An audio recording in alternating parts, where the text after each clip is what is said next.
دەستور بە خاڵی بەیەگەشتنەوەی نێوان حکوومەتی هەولێر و بەغداد دانەنرێت.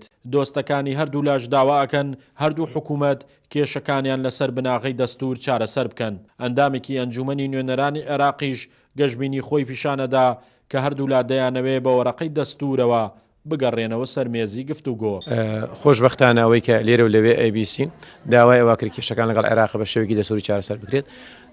کێشەکانی دەستور دەبێت بۆکو خۆی یەک بە یەکی مادەکان هەوڵ بدرێت چارەسەر بکرێت، نەک مادەیەک بگرین و پێمان باش بێت چارەسەر بکرێت و مادەکانی پرژگوێ بخین و ئەمەش پێویستی بەوەی زەمینە سازیەک دروست بکرێت لە نێوان هەردوو لا متمانە بۆ یەکتری بگەڕێنرێتەوە. لێرە و لەوێ ڕێکخراوەکانی کۆمەڵی مەدەنیش لە ڕێگەی ڕێخستنی دیبەیت و چالاکی مەدەنیەوە دەیانەوێ بزانن دەستور لە کوێی هاوکێشە سیاسەکانی کووردا بۆ بەدەستێنانی مافەکان. چاودێرانیش پێیان وایە پێکاتەکانی عێراق تا ئەو کاتە لەگەڵ دەستورن کە لە بەرژەوەندیان دابێت. پێم وایە ئەم مامەڵەکردنەی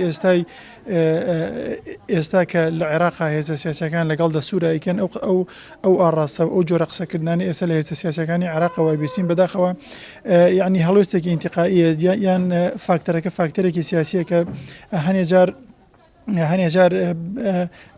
هەڵوێستەکان هەڵوێستێکی شۆڤێنانەیە کە بۆ منە باس لە مافەکانی کورد دەکەن بەشێکیان پێیان وایە مافانەی کە بە کورد دراوە لە دەستوری عێراقیە زۆرە دێ. دوای گۆڕانکارەکانی نەمانی تیرۆرستانی داعش لە عێراق و گەڕانەوەی دەسەڵاتی حکوومەتی ناوەندی بۆ ناوچە کێشە لەسەرەکان لە قۆناغی ئەمڕۆدا کورد هەموو هیوایەکی لەسەر دەستور هەڵچنیوە و حکوومەتی ناوەندیش زمانی قسەکردنی نزیکە لە پەیامی کورد و جەخر لەسەر چارەسەری کێشەکان دەکاتەوە بە دەستور. ناردنی ئەم پەیامانەش بۆ یەکتر حیکایەتێکی سیاسیە و خەڵک نازانێت سوودی ئەم حیکایەتە کەی بەوان دەگات. شاخەوان محەممەد، کورسات نیوز، گەرمیان.